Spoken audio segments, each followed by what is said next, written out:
在本月18号，美国历史上首位黑人国务卿鲍威尔死于新冠肺炎并发症，享年84岁。相信大家对他最为熟悉的一件事，就是在担任小布什政府的国务卿期间，他在一场会议上掏出了一个小小的试管，声称伊拉克正在研制大规模杀伤性武器。大多数人恐怕都对这一情景记忆犹新，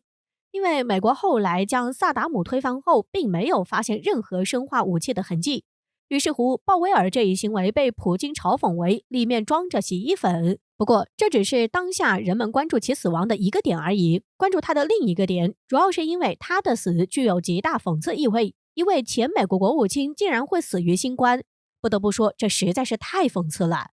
他用谎言推翻了一个国家，却也死在了新冠谎言里。时至今日，美国的德特里克堡仍是一个巨大的疑问。新冠到底是不是由此而来？人们至少可以完全怀疑美国拥有大规模的杀伤武器，而不是伊拉克。更加值得一提的是，感染新冠死亡的鲍威尔再次暴露了美国在与疫情斗争时所犯的严重错误。现在，拜登已经决定在11月8号全面开放边境的防疫措施，所以不出意外的话，下个月美国新冠肺炎的感染人数将再次迎来一个高潮。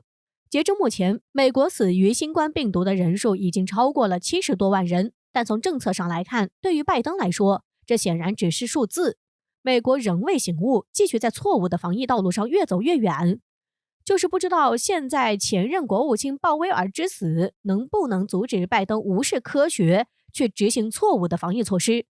其实对于国人而言，鲍威尔之死并不会影响到我们的正常生活，最多像网友们所热议的那般，在他死去的讣告下评论一句愿天堂没有洗衣粉。当然，有赞誉自然也少不了谴责。虽然鲍威尔作为一个温和的共和党人，为许多共和党总统效力，对中国的态度也算友好。到了2008年期间，鲍威尔在选择了支持美国历史上首位黑人总统民主党人奥巴马后，在对外交流上实际上也非常的温和。而且在特朗普当政期间，鲍威尔还多次严厉批评特朗普的专断和鲁莽，指责特朗普挑动和利用种族仇恨。但中国有句古话讲得好，是非功过皆留给后人说。毕竟洗衣粉事件对于鲍威尔来说，那就是他人生中最大的一个污点。不管后续怎么样，只要他在2003年成为小布什政府发动伊拉克战争的帮凶后，他就注定被世人抨击。哪怕是后来鲍威尔也亲口承认，用伪造的情报开打伊拉克战争是他一生中一个巨大的错误也不行，因为发动不义战争的人注定会被历史钉在耻辱架上。18号，新上任的印度空军参谋长乔杜里打着审查作战形势前往拉达克地区，与当地的印度士兵进行了互动。中印边境问题自双方达成撤军协议后，该地区的紧张形势就已经有所缓和了。如今时隔几个月又在边境搞动作，是要重启边境危机。据悉，为了配合乔杜里的行为，印度媒体在对此事进行报道时，营造出了一副随时待命的爱国主义姿态。事实上，明眼人都能看出，印度这个国家根本没有放弃在边境与我军之间的对峙。此前的撤军也不过是该国迫不得已的举动。就目前而言，新上任的印度参谋长炒作的意图极其明显。这位刚上任不到1个月就出现在公众视野中，或许是想树立威严，用边境问题上演所谓的新官上任3把火。当然了，敢拿中印边境问题说事儿，不难看出乔杜里有足够的底气。至于这底气来自哪里，外界心知肚明。去年中印两军在边境发生冲突后，印军即便大败，也不愿意示好求和。绝大部分原因是美国在背后撑腰，美国想利用印度与中国的冲突，以遏制中国的发展进程，所以印度也就成了一枚重要的棋子。后来特朗普的下台，尽管让印度安分了一段时间，可拜登上台后抛出的橄榄枝，又重新让该国重拾信心。例如上个月美英澳建立新的军事同盟关系，就完全凸显出了美国对所谓的印太战略的决心。在此背景下，印度自然也就认为美国会为了印太战略与自己拉近关系。可无论是否有美国撑腰，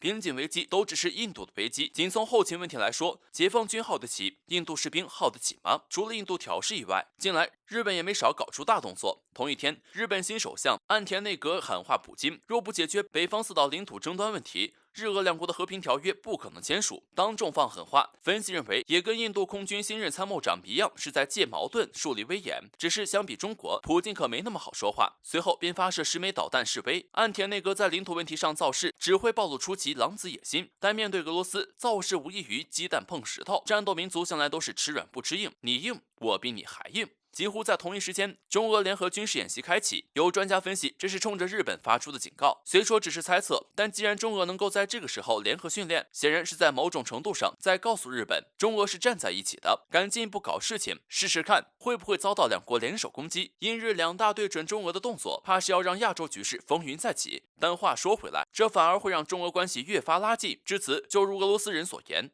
拜登快哭了。若大战敲响，首先被收拾的那个很可能是印日背后的美国。毕竟印日充其量就是美国利用抗华抗俄的棋子，所谓擒贼先擒王就是这个道理。事情最早是在10月15号，巴基斯坦国防部对外声明，该国陆军的防空部队已经正式列装了由中国制造的红旗9 P 地对空防空导弹，并配上了一张巴基斯坦陆军参谋长、陆军上将卡马尔·贾韦德·巴杰瓦出席服役仪式的照片。说句题外话，这里的红旗9 P 的 P 应该是专门针对巴基斯坦需求出售的版本了，是否有技术调整还不清楚。在服役仪式上，巴基斯坦陆军的防空司令部司令哈穆德·伍兹·扎曼汗中将十分高调地对外宣称，这是巴基斯坦的战略武器系统，将会极大强化巴基斯坦空中防护力量，是一个综合分层集成的防空盾牌。需要注意的是，红旗9作为上世纪80年代开始研制，在90年代末才开始大规模服役。它的出现对我国来说，可以说是真正意义上在防空导弹技术上的突破。在当时的技术和经济状况下，能够拥有一款勉强比肩国际一流装备的防空体系，对我国有着极为深远的影响。红旗9按照网上的一些说法，参考了美军爱国者导弹体系和俄罗斯 S-300导弹的一些技术特征。就数据面板来说，可以媲美俄罗斯的 S-400导弹系统。自服役之后，我国也没有中断对该款装备的技术升级，后续版本到底到达了怎么样的程度，外界还无法得知。列装中国先进装备的消息，对深受印度骚扰的巴基斯坦人来说，无疑是个好消息。在巴基斯坦一个综合性的防务论坛上，不少巴基斯坦网友开始与印度键盘侠们围绕红旗9展开交锋。该帖子在最开始还只是讨论和红旗9相关的话题，有巴铁网友颇为乐观地表示，希望列装的是红旗9 C 型。这样，服役052D的巴基斯坦海军们也能拥有它们。也有该论坛的资深人士宣称，其实在2年前就已经开始陆续购买了，只是没有发布出来。这需要感谢巴杰瓦陆军上将带给巴基斯坦的大礼，请务必尽快列装前线。这里要提一下的是，巴铁网友普遍认为，关于红旗9的军购是巴杰瓦促成的。然而，随着印度键盘侠开始介入，整个帖子的讨论方向开始向互怼发展。在印度键盘侠污蔑红旗9技术之后，有巴基斯坦网友就花式嘲讽，在印度人受到阵风之后，就一直在论坛里跳来跳去。而如今，巴基斯坦的防空部队会在这个10月给他们一个惊喜，让他们集体心脏病发作，我都要为印度空军的未来感到难过了。也有巴铁网友嘲讽，红旗9知不知道无所谓，但你一定要知道，红旗9配合 JF-17 Block 3。可以把你们的阵风战机全变成烧机。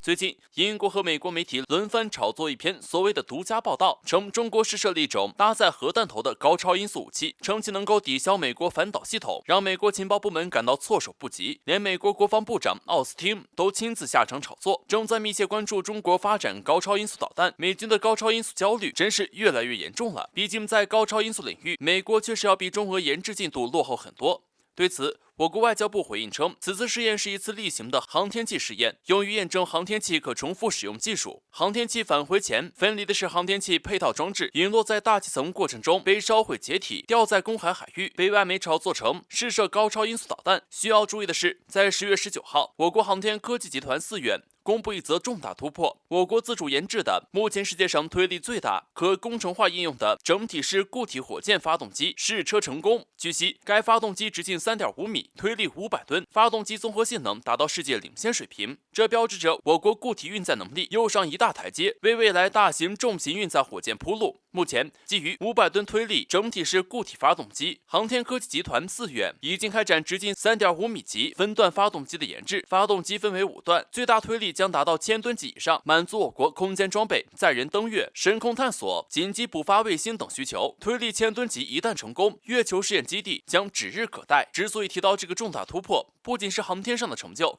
更是我国导弹发展的里程碑。由于飞行原理、基本组成、设计、制造等基本相同，航天运载火箭往往和导弹发展密不可分。比如我们长征1就是东风4，长征2就是东风5发展来的。航天科技和航天科工最大的区别就是一个把人送上蓝天，一个把人送上西天。所以从另一方面来看，这同时也是我国导弹技术的一个巨大突破。固体火箭虽然成本高，但好保存，反应快，一般用于弹道导弹。目前我国第4代战略导弹东风4E弹道导弹已经实现全球抵达能力。部分技术已经超过美国民兵3洲际导弹和俄罗斯的白杨 M 洲际弹道导弹，而这次成功试射的世界上推力最大、可工程化应用的整体式固体火箭发动机，战略核导弹的射程和弹头数量又将大幅提高，增强陆基、海基核威慑。从某种程度上来说，比美国炒作的高超音速武器更具震慑力。在中美激烈博弈的背景下，一些过于先进的东西有时也可以适当展示。